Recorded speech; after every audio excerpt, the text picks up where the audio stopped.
ହେଇଛି ମା ढक्कन पुंगले संग कत बंसा ବଥା ହଉଛି और दिन आएगा सेटा कोन लागला ना जणा किसो लागला ना खाली तो राती रे खाली बता खाली हଉଛି। ଠିକ ଅଛି बेसी बहुत ପ୍ରଭୁ ସୁସ୍ଥ କରିବେ ଏ ତେଲଟାକୁ ବ୍ୟବହାର ଖାଲି କରିବେ ଘଷିବା ପାଇଁ ହେଲା नहीं सेला प्रार्थना कर देखनी ओ ଆଉ କଣ କଣ ହଉଛି ମୋ ପୁଅ सेटा लागी रे तो सी मुंडो बता जाको सब कहूची तापरे दियो मुंड बता सुस्त हଉଛି। ए लागी रे सी बता को किसो लागला जानी पारबे ହଉ ପ୍ରଭୁ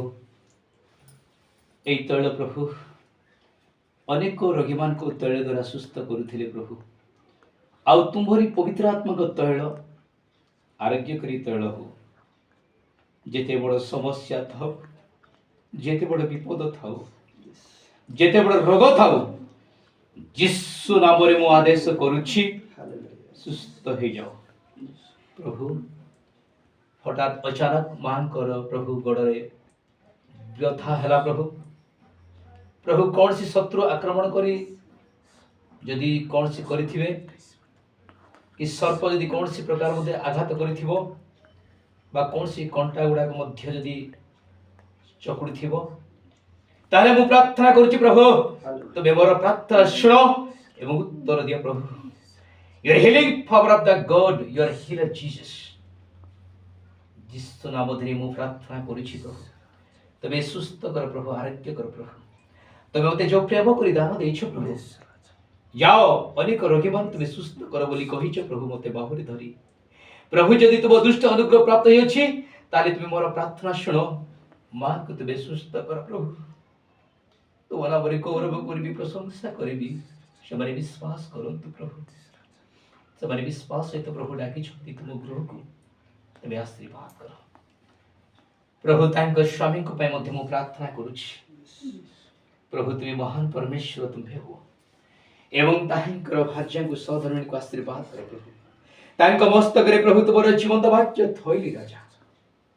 ତାଙ୍କ ସମ୍ପୂର୍ଣ୍ଣ ମୁଣ୍ଡ ବଥା ତୁମେ ସୁସ୍ଥ କର ପ୍ରଭୁ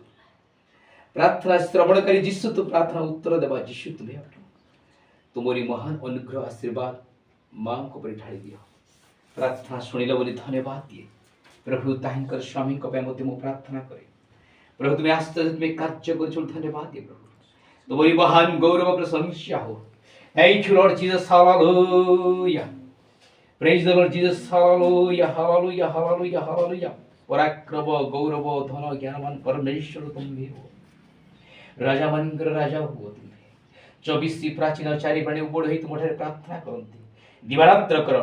ପ୍ରଭୁ ମୁଁ ଆଜି ମଧ୍ୟ ପ୍ରାର୍ଥନା କରୁଛି ପ୍ରଭୁ ତୁମ ନିକଟରେ ଏହି ପରିବାର ମଙ୍ଗଳ ହଉ ସେମାନଙ୍କର ସନ୍ତାନ ସନ୍ତତି ମାନଙ୍କୁ ଅନୁଗ୍ରହ କରି ଢାଳି ଦିଅ ତୁମର ଜୀବନ୍ତ ବାକ୍ୟରେ ଲେଖା ଅଛି ଗୀତ ସଂହିତା 23 ପଦରେ ସଦାପ୍ରଭୁ ଆମ୍ଭର ପ୍ରତିପାଳକ ଆମର କେବେ ବି ଅଭାବ ହେବାକୁ ଦେବେ ନାହିଁ ଠିକ ସେହିପରି ସଦାପ୍ରଭୁ ଏହି ଗୃହର ମଙ୍ଗଳ କରୁ ଏମାନଙ୍କ ପରିବାର ମଧ୍ୟରେ କେବେ ଅଭାବ ନ ରହୁ ସେ ତୃଣମୟ ସ୍ଥାନରେ ଆମମାନଙ୍କୁ ଶୟନ କରାନ୍ତି ସେ ସ୍ଥିର ଜଳ ପାଖେ ପାଖେ ଆମମାନଙ୍କୁ କଢ଼ାଇ ସଦାପ୍ରଭୁ ତୁମର ବାକ୍ୟ ସାଥି ଥାଉ ଏତେବେଳେ ତୁମ ଦୃଷ୍ଟି ଯଦି ଅନୁଗ୍ରହ ପ୍ରାପ୍ତ ହୋଇଅଛି ତାହେଲେ ତୁମେ ମୋର ପ୍ରାର୍ଥନା ଶୁଣି